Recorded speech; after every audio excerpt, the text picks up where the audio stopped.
तो एक बार फिर से स्वागत है आपका अपने study channel Saraswati chemistry classes में। आज हम आपके लिए ऑर्गेनिक केमिस्ट्री की सेकंड क्लास लेके आए हैं। इसका मतलब है कि एक और बहुत ही यूनिक टॉपिक हम आपके लिए लेके आएंगे। आज का टॉपिक है हमारा नेचुरल प्रोडक्ट्स। देखिए ये टॉपिक बीएससी फाइनल के स्टूडेंट्स के लिए बहुत ज़्यादा इंपॉर्टेंट है, क्योंकि यहाँ से एक लॉन्ग क्वेश्चन बनता ही बनता है। तो आओ देखते हैं नेचुरल प्रोडक्ट होता क्या है। इसमें हम डिस्कस करेंगे कि एसेंशियल ऑयल्स क्या हैं, आइसोप्रीन रूल क्या है, सिमिलर ने जो रूल दिया था उसके बारे में डिस्कस करेंगे। इसके अलावा सिट्रॉल और लिमोनिन, इन दो के बारे में हम इनकी सिंथेसिस प्लस इनके स्ट्रक्चर, ये सब से हम आज में डिस्कस करने वाले हैं। तो आइए स्टार्ट करते हैं आज का लेक्चर। देखो, जब भी हम प्लांट्स की बात करते हैं, प्लांट्स के मैक्सिमम ऐसे फ्रेगमेंट्स होते हैं, कुछ ऐसे फ्रेगमेंट्स होते हैं जो बहुत ज़्यादा वोलेटाइल नेचर के होते हैं। वोलेटाइल नेचर हिंदी में अगर मैं कहूँ तो उड़नशील प्रवृत्ति के होते हैं, वोलेटाइल नेचर के होते हैं। इनको जब हम आइसोलेट करते हैं, जब इनकी सिंथेसिस करते हैं, तो इनके लिए स्टीम, डिस्टिलेशन, इसके अलावा सॉल्वेंट एक्सट्रैक्शन और अदर मेथड्स का हम इसमें यूज कर सकते हैं। तो जब कभी हम नेचुरल प्रोडक्ट में वॉलेटाइल फ्रेगमेंट की बात करेंगे, तो उस वॉलेटाइल फ्रेगमेंट के लिए एक वर्ड हम यहाँ पर यूज करेंगे जिसको हम कहते हैं एसेंशियल ऑयल।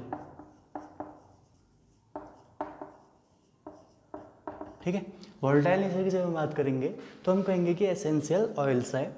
जो वोलेटाइल नेचर जो हमारे प्लांट्स का होगा, जो अ fragment of plant which is volatile nature is known at essential oil. Generally हम उसको एसेंशियल ऑयल कह देंगे।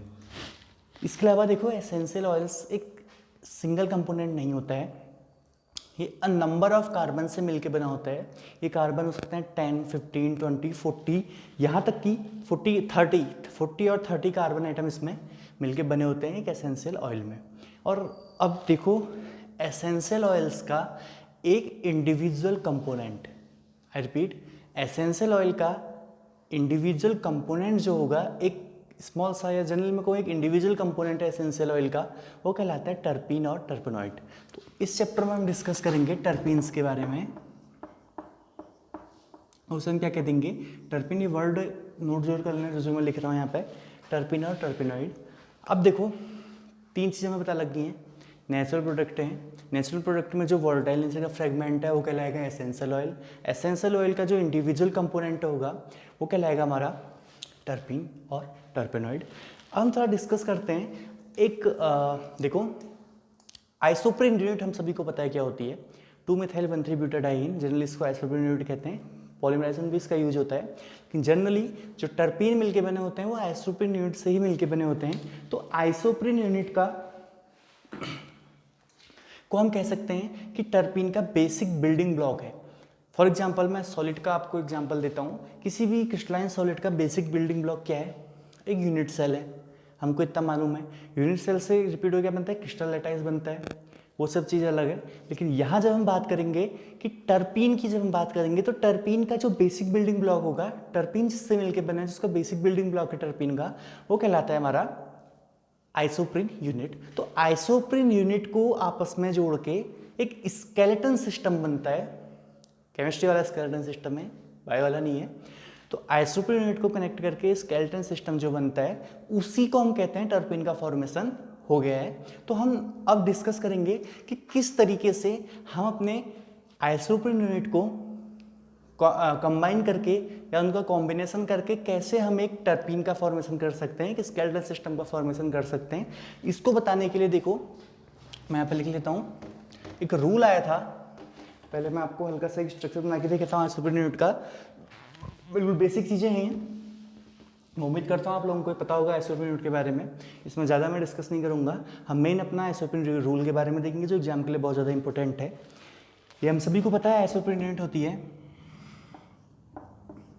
5 कार्बन इसमें इस मैनर से जुड़े होते हैं कि जो कार्बन 5 है वो कार्बन C के साथ ब्रांच में जुड़ा होगा। 1 और कार्बन फर्स्ट और कार्बन सेकंड के बीच में डबल बॉन्ड, ऐसी कार्बन 3 और कार्बन 4 के बीच में डबल बॉन्ड। 1, 2, 3, 4 और ये 5th कार्बन है। हाइड्रोजन से आप इसको बैलेंस कर सकते हैं, CH2, CH और CH2, ये हमारा है। और ये CH3, ये हमारा है 2-methyl-1,3-butadiene। इसी को हम आइसोप्रीन यूनिट कहते हैं। अब मैं देखो हर जगह इसको इस तरीके से नहीं बनाऊंगा, बड़ी क्लास की स्टडी कर रहे हैं, बीएससी लेवल का हम टॉपिक पढ़ रहे हैं, तो इसको मैं लाइन बॉन्ड लाइन स्ट्रक्चर से इसको रिप्रेजेंट करूंगा मैं कुछ इस तरीके से। इसमें कार्बन को हम क्या कर देते हैं, हाइड कर देते हैं, समझना। ये कार्बन फर्स्ट है, ये कार्बन सेकेंड है, ये कार्बन थर्ड है, कार्बन फोर्थ है, और सेकेंड कार्बन से कार्बन फिफ्थ जुड़ा है। कार्बन फर्स्ट और सेकेंड के बीच में डबल बॉन्ड है। और ऐसे ही जब यहाँ से भी ले सकते हैं इस तरीके से, कार्बन फर्स्ट और सेकेंड के बीच में डबल बॉन्ड है। और ऐसे ही यहाँ कार्बन फर्स्ट आप इसे मान लीजिएगा, सेकेंड ये है, थर्ड ये है कार्बन, फोर्थ कार्बन यहाँ पर होगा, थर्ड और फोर्थ के बीच में भी डबल बॉन्ड है, और एक कार्बन यहाँ पर 5 होगा। कार्बन फर्स्ट को हम कह देते हैं हेड है, ये हेड है, और कार्बन 4 क्या है, इसकी टेल है। तो इतना हमको पता होना चाहिए। आइसोप्रीन रूल के लिए अगर हमको पढ़ना हम चाहते हैं, आइसोप्रीन रूल को अगर हम समझना चाहते हैं आइसोप्रीन रूल को, तो हमको पता होना चाहिए कि आइसोप्रीन यूनिट में कौन हेड है, कौन टेल है, कौन सा कार्बन 5 जो है कौन से कार्बन के साथ अटैच होता है, डबल बॉन्ड कौन कौन से कार्बन के बीच में, इससे हमको पता होनी चाहिए। अब देखो, जैसे कि मैंने आपको पहले ही बता दिया है कि किसी भी टर्पीन का जो बेसिक बिल्डिंग ब्लॉक है वो आइसोप्रीन यूनिट ही होती है।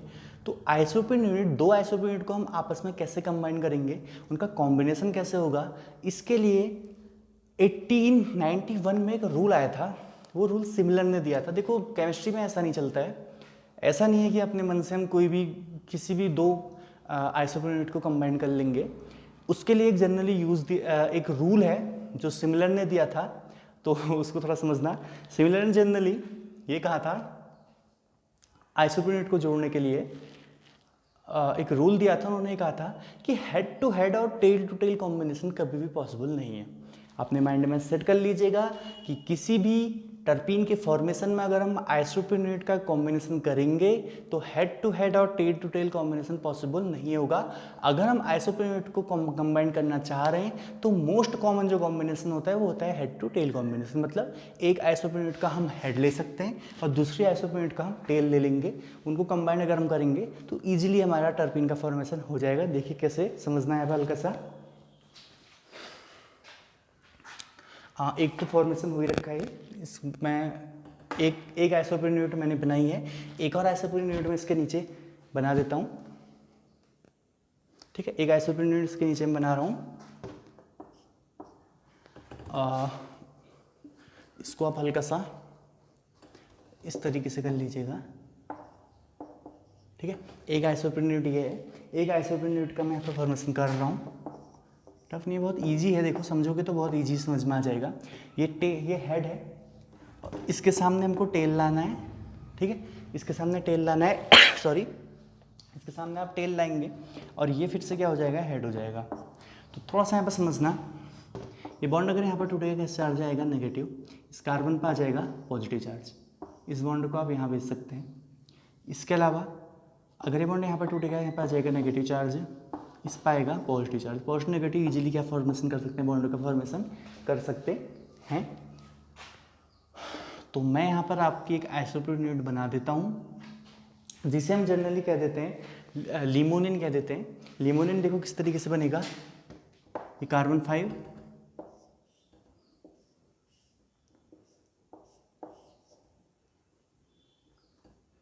ठीक है, इस तरीके से यहाँ पे दो क्या हो जाएंगे, डबल बॉन्ड हो जाएंगे।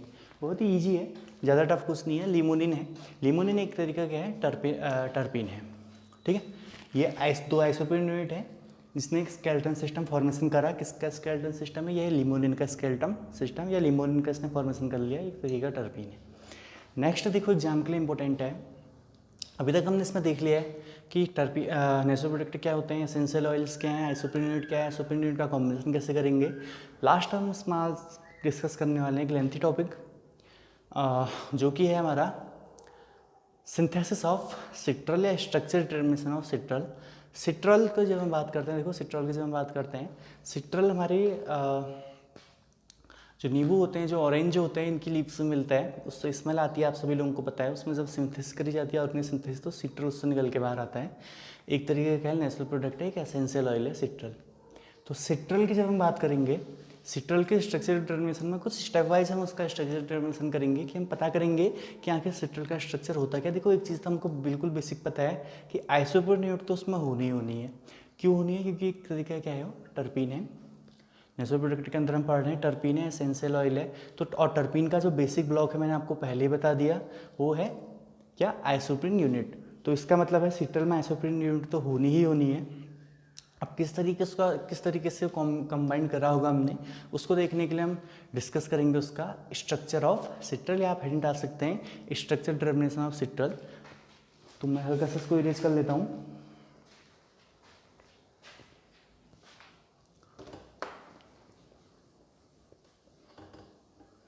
ठीक है, नेक्स्ट हेडिंग है हमारी स्ट्रक्चर डिटर्मिनेशन ऑफ सिट्रल।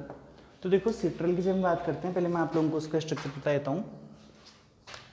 कुछ इस तरीके का सिट्रल का स्ट्रक्चर होता है। स्ट्रक्चर आया कैसे हम अभी उसके बारे में डिस्कस करेंगे।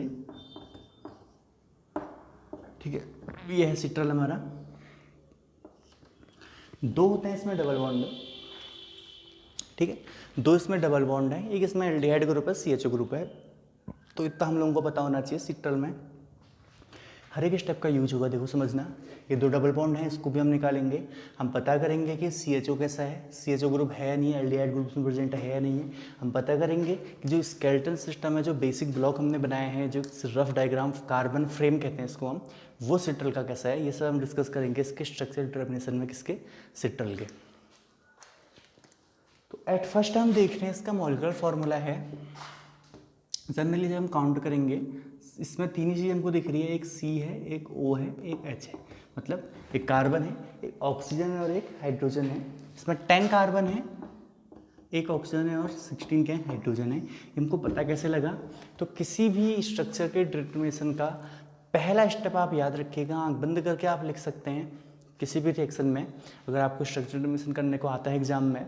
इसके अलावा 12th के एग्जाम के लिए, 12th के एग्जाम में आपने देखा होगा, 12th के बच्चों को पता होगा कि उनके एग्जाम में आता है structure determination of glucose. Glucose का स्ट्रक्चर डिटर्मिनेशन करो, तो वहाँ पे फर्स्ट स्टेप हमारा यही रहता है कि मॉलिक्यूलर फॉर्मूला क्या है ये बताओ पहले। तो देखो एलिमेंटल एनालिसिस, ये लाइन आप याद रखिएगा कि जब हमने एलिमेंटों की एनालिसिस करी, तत्वों का जब हमने विश्लेषण करा, elemental analysis and molecular weight determination indicate that, molecular weight determination और तत्वों के विश्लेषण से, एनालिसिस से हमको ये पता लगा the chemical formula of citral is C10O1H16। जो सिट्रल का केमिकल फार्मूला है वो है C10O1 और H16। फर्स्ट स्टेप ये रहेगा मॉलिक्यूलर फार्मूला। इसके बाद हम इसमें देखेंगे, हमें पता करेंगे कि सिट्रल में एक एल्डिहाइड ग्रुप प्रेजेंट है या नहीं। तो उसको पता करने के लिए हम सिट्रल का जब ऑक्सीडेशन करते हैं, समझना इसको हल्का सा, जब सिट्रल का ऑक्सीडेशन करा जाता है क्रोमिक एसिड की प्रेजेंस में, CrO3 की प्रेजेंस में, तो ये एक फॉर्मेशन करता है ज़िरेनिक एसिड का। ज़िरेनिक एसिड कुछ नहीं है जनरली, अगर आप देखोगे ज़िरेनिक एसिड को, देखो हमको पता है C10O1H16 है, मैं CHO एल्डिहाइड ग्रुप एक बाहर ले रहा हूँ, तो अंदर क्या क्या बचेगा देखिए, थोड़ा समझिए, लॉन्ग क्वेश्चन में आता है एग्जाम में, बहुत इंपॉर्टेंट है स्ट्रक्चर डिटर्मिनेशन ऑफ सिट्रल। अगर आप एक का सीख जाओगे तो इसके अलावा आप याद रखिएगा जो मेथड हम यहाँ अप्लाई कर रहे हैं वही मेथड हम लिमोनिन में अप्लाई करेंगे। कोकीन का कर सकते हो आप, निकोटीन का कर सकते हो, सारे एग्जाम के लिए इंपॉर्टेंट है, BSc फाइनल के स्टूडेंट्स के लिए। तो फिलहाल हम डिस्कस कर रहे हैं सिट्रल का। तो देखो हमको पता है उसका मॉलिक्यूलर फार्मूला आ रखा है C10। उससे मैंने क्या कहा, CHO ग्रुप एक बाहर ले लो, तो अंदर क्या बचेगा C9H15, ये तो है। इसका जब आप ऑक्सीडेशन करोगे in the presence of chromic CrO3 की प्रेजेंस में जब आप इसका ऑक्सीडेशन करोगे तो ये बनाता है ज़िरेनिक एसिड। ज़िरेनिक एसिड है मतलब देखो एल्डिहाइड का जब कभी ऑक्सीडेशन होता है, आप सभी लोगों को पता है कि एल्डिहाइड का ऑक्सीडेशन होने के बाद बनता है कार्बोक्सिलिक एसिड। इसमें ज़्यादा मैं डिस्कस नहीं कर रहा हूँ क्योंकि बेसिक चीज़ें हैं, बेसिक आप लोगों को पता होगा आई होप। तो बचेगा क्या इसमें C19H15। तो ये फॉर्मूला होता है किसका, ज़िरेनिक एसिड का। इस रिएक्शन से ये सिद्ध हो गया है, ये प्रूफ हो गया है कि सिट्रल में एक एल्डिहाइड ग्रुप प्रेजेंट है कहीं ना कहीं। वो कहाँ पर प्रेजेंट है, उसकी पोजीशन कहाँ पर है, वो हम इसके बाद डिस्कस करेंगे नीचे को। नेक्स्ट इसमें आता है, देखो मैंने अभी हमको क्या क्या पता लगा है। देखो सिर्फ दो चीज़ पता लगी है, इसका मॉलिक्यूलर फार्मूला पता लगा है सिट्रल का। सेकेंड चीज़ हमको ये पता लगी है कि इसमें क्या है कि एल्डिहाइड ग्रुप प्रेजेंट है। नेक्स्ट टाइम इसमें पता करते हैं कि इसमें दो कार्बन कार्बन डबल बॉन्ड हैं या नहीं है। तो उसको पता करने के लिए हम देखो, अगर आपको एक बेसिक सा मैं एक फंडा बता देता हूँ। अगर आपको पता करना है कि किसी कंपाउंड में डबल बॉन्ड है या नहीं है, किसी भी सिंथेसिस अगर हम स्ट्रक्चर डिटर्मिनेशन कर रहे हैं उसमें अगर हमको ये मालूम करना है कि उसमें डबल बॉन्ड प्रेजेंट है या नहीं है, तो आप कुछ मत करो, सिर्फ उसका हेलोजनेशन कर दो। अगर उसमें टेट्रा हेलो जुड़ जा रहे हैं, अगर फॉर एग्जाम्पल मैं उसका ब्रोमिनेशन कर दिया, अगर उसमें टेट्रा ब्रोमो वाला कंपाउंड फॉर्मेशन हो रहा है तो आप इजीली बता सकते हो कि उसमें 2 डबल बॉन्ड होंगे। अगर डाई हेलो वाला कंपाउंड फॉर्मेशन होगा तो एक ही डबल बॉन्ड होगा। तो बिल्कुल बेसिक सा फंडा है। इसके अलावा इसका हाइड्रोजनेशन करके भी आप पता कर सकते हो निकल के प्रेजेंस में, बेसिक चीज़ है थोड़ा सा हम, लेकिन यहाँ पर मैं हाइड्रोजनेशन का यूज़ ना करके, हाइड्रोजन का एडिशन ना करके, उसमें हाइड्रोजन को ऐड ना करके मैं ब्रोमिनेशन कर रहा हूँ उसका। Br2 के साथ उसकी जब मैं रिएक्शन कराता हूँ तो आपको पता है 4 इसमें ब्रोमीन जोड़ने हैं, 4 के जोड़ने हैं क्योंकि 2 डबल बॉन्ड है, मतलब 4 कार्बन है और 4 कार्बन से 4 ब्रोमीन जुड़ जाएंगे। तो फॉर्मेशन कर लेगा टेट्रा ब्रोमो सिट्रल का। चाहो तो उसको नोट कर सकते हो, वैसे आवश्यकता इतनी कुछ है नहीं इसको नोट करने की, बेसिक चीज़ है। स्टेप वाइज चलना है, देखना याद करना कि स्टेप वाइज चलना है, कोई भी स्टेप हमको शॉर्ट नहीं मानना है। ये नहीं कि आप पहले मॉलिक्यूलर फॉर्मूला लिख रहे हो और आप डायरेक्ट लास्ट में फिर सीधे सिंथेसिस कर दे रहे हो, ऐसे आपको नंबर नहीं मिलेगा। एक सिस्टमेटिक वे से चलोगे, स्टेप वाइज अगर आप करोगे तो आपके अच्छे समझ में भी आएगा और एग्जाम में नंबर भी मिलेंगे, मार्क्स फुल अच्छे मार्क्स आ जाएंगे अगर इस तरीके से फॉलो करोगे एक रूल के अकॉर्डिंग। तो देखो सेकंड मैंने आपसे कहा कि कार्बन कार्बन डबल बॉन्ड हैं कितने, 2 कार्बन कार्बन डबल बॉन्ड है। तो उसका पता करने के लिए देखो बेसिक सी चीज़ है, हमको फॉर्मूला पता है। फॉर्मूला पता है क्या, C10H16O1। इसका क्या कर दो, ब्रोमिनेशन कर दो। Br2 दे दो, इसको 2Br2 देने पड़ेंगे। क्यों, क्योंकि कितने ब्रोमीन जुड़ेंगे, टेट्रा ब्रोमो बनना है, 4 ब्रोमीन जोड़ना है तो 2 तो देने पड़ेंगे। तो ये फॉर्मेशन हो जाएगा क्या, C10H16O1Br4। इसे हम कह देंगे टेट्रा ब्रोमो सिट्रॉल। ठीक है, टेट्रा ब्रोमो सिट्रॉल का फॉर्मेशन हो गया जब हमने इसका ब्रोमिनेशन करा। तो 3 चीज़ें हमको पता लग गई हैं अभी तक, मॉलिक्यूलर फॉर्मूला, एक एल्डिहाइड ग्रुप है और 2 कार्बन कार्बन डबल बॉन्ड है। अब देखो 2 कार्बन कार्बन डबल बॉन्ड है तो हमारे माइंड में सडन स्ट्राइक करेगा कि हो ना हो कहीं ना कहीं इसमें आइसोप्रोपेन यूनिट का यूज़ तो होना ही होना है। क्यों, पहली चीज़ टर्पीन है। टर्पीन का बेसिक ब्लॉक मैंने बता दिया, आइसोप्रोपेन यूनिट होती है। दूसरा, डबल बॉन्ड आ रहा है कार्बन कार्बन तो आइसोप्रोपेन यूनिट तो होनी ही होनी है। अब देखो किस तरीके से होगी उसका पता करने के लिए इसमें आता है कार्बन फ्रेमवर्क। मतलब एक फ्रेम, अगर आप कोई तस्वीर को बनाते हो उसके बाहर से क्या लगा है, फ्रेम लगा होता है। अब इसको भी आप एक तस्वीर की तरह सोचो कि हम पता कर रहे हैं इस तस्वीर में क्या है, किस चीज़ की तस्वीर है। तो किस चीज़ की तस्वीर है इसका पता करने के लिए क्या करना पड़ेगा, उसका फ्रेम को पता करना पड़ेगा, उसका फ्रेमवर्क पता करना पड़ेगा। तो यहाँ पर हम पता करते हैं सिट्रल का फ्रेमवर्क क्या है। सिट्रल की जो तस्वीर के अंदर जो सिट्रल है उसका बाहर से फ्रेम कैसा है, उसका फ्रेमवर्क कैसा है, उसके लिए मैंने आपको पहले ही बता दिया है। एक रूल आइसोप्रोपेन रूल है, सिमिलर ने दिया था 1891 में। वो रूल फिर से वही चीज़ कहेगा कि हेड टू हेड कॉम्बिनेशन और टेल टू टेल कॉम्बिनेशन कभी नहीं हो सकता। अगर आपको एक अच्छी तस्वीर बनानी है, एक अच्छा आपको फ्रेमवर्क बनाना है, एक करेक्ट आपको फ्रेमवर्क बनाना है तो हेड टू टेल या टेल टू हेड कॉम्बिनेशन करिए। उसमें मोस्ट कॉमन कॉम्बिनेशन है हेड टू टेल कॉम्बिनेशन। तो एक बार फिर से आप यहाँ पर उसको लिख सकते हैं। अब मैं डबल बॉन्ड नहीं दिखाऊंगा क्योंकि एक बार मैंने डबल बॉन्ड दिखा दिए हैं। अब मैं डबल बॉन्ड को यहाँ पर रिप्रेजेंट नहीं करूँगा, मैं जनरली आपको एक फ्रेम बना के दिखाऊंगा। फ्रेम कैसे है देखो समझना।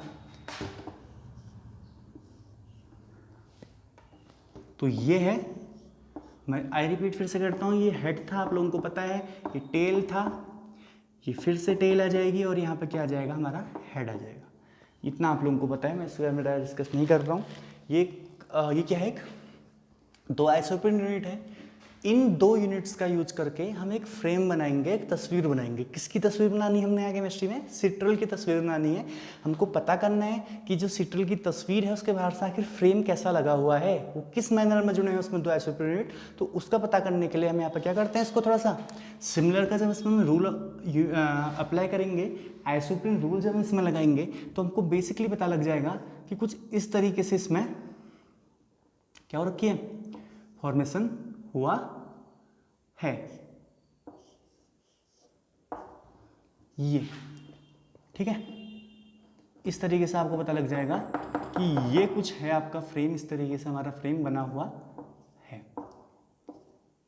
ये किसका फ्रेम है, ये सिट्रल का फ्रेम है। सिट्रल की तस्वीर के बाहर से क्या है, ऐसा फ्रेम कुछ होगा। और वो कैसा होगा उसको समझने के लिए अब आगे हम स्टेप करेंगे। देखो अब समझना, हमको 4 चीज़ पता लग गया है। रिपीट, मॉलिक्यूलर फार्मूला हमको पता है, स्टार्टिंग में बता लिया था, एलिमेंटल एनालिसिस मॉलिक्यूलर डिटरमिनेशन ने। नेक्स्ट हमको पता लग गया कि एल्डिहाइड ग्रुप है।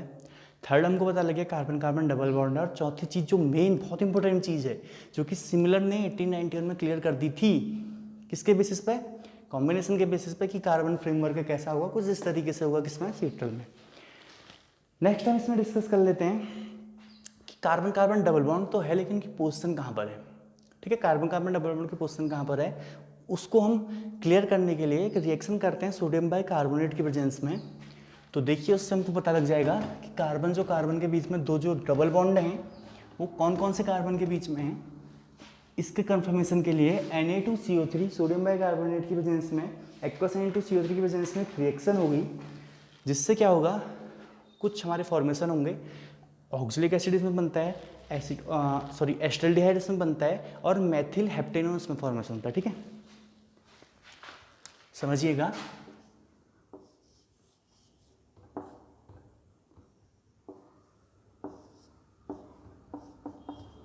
जब कभी आप इसकी हाइड्रोलिसिस करोगे एक्वस NaOH की वजह से, जब इसकी रिएक्शन होती है Na2CO3 की वजह में, तो मैंने क्या कहा, मेथिल हेप्टेनोन इसमें फॉर्मेशन होना है। मेथिल हेप्टेनोन मतलब कुछ इस तरीके से बनने वाला है।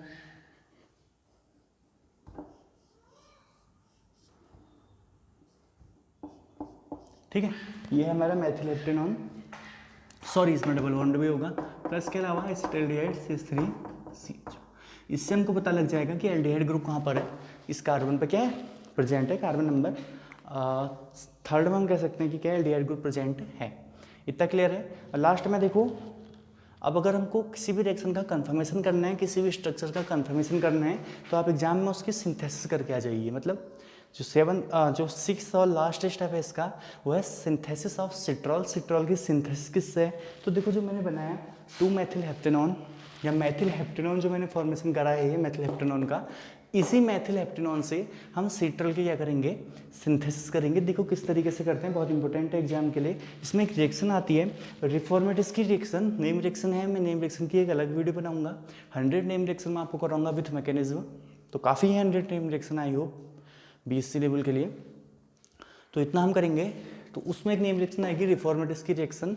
रिफॉर्मेटिस की रिएक्शन में ऑर्गेनो जिंक कंपाउंड के प्रेजेंस में जब कभी मेथिल हेप्टेनॉन की रिएक्शन होती है, तो इसमें थोड़ा सा समझना, मैं 1 या 2 स्टेप इसमें थोड़ा शॉर्ट कर रहा हूँ।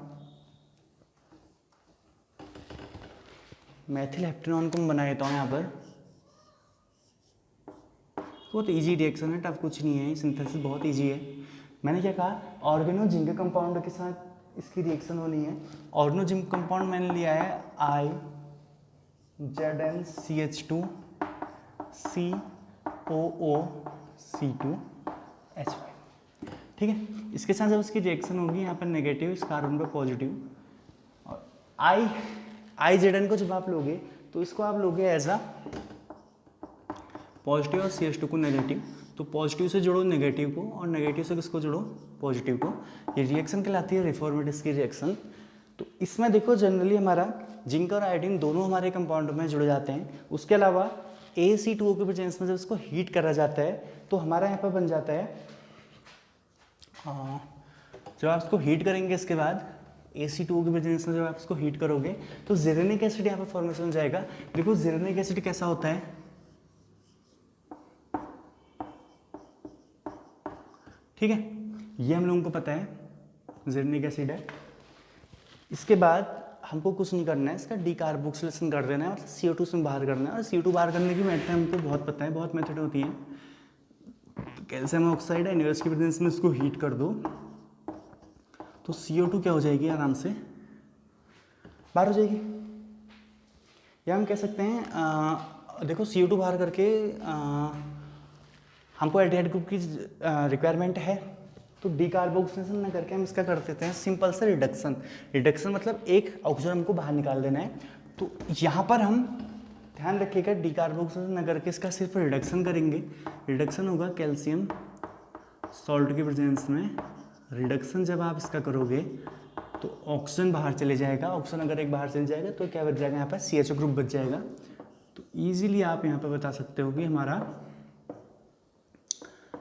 फॉर्मेशन हो गया है किसका, सिट्रॉल का।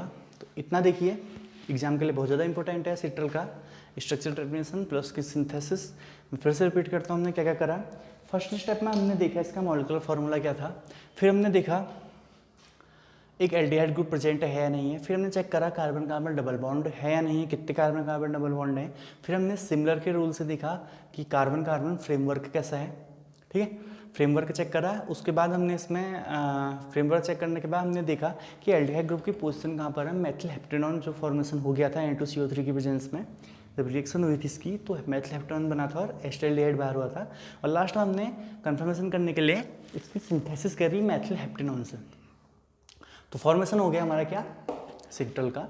तो इतना देखिएगा, नेक्स्ट क्लास में हम फिर से मिलेंगे एक नए टॉपिक के साथ, एक नए यूनिक टॉपिक के साथ। तो तब तक हमारे साथ बने रहिए। अगर वीडियो में कुछ नया मिला है, अगर वीडियो पसंद आई है तो इसे लाइक कीजिए और अपने फ्रेंड्स के साथ शेयर जरूर कीजिए, क्योंकि देखो मैं पहले बता रहा हूँ अपने चैनल में बिल्कुल बेसिक चीज़ें बेसिक आप कहीं से ही पढ़ सकते हो। चीज़ ये है, बेसिक आप कोई भी बुक से या उस चीज़ से आप बेसिक क्लियर कर सकते हो। हम बेसिक नहीं पढ़ाते हैं, हम यूनिक चीज़ पढ़ाते हैं। जो यूनिक कंटेंट है मैं वही आपको बताऊंगा।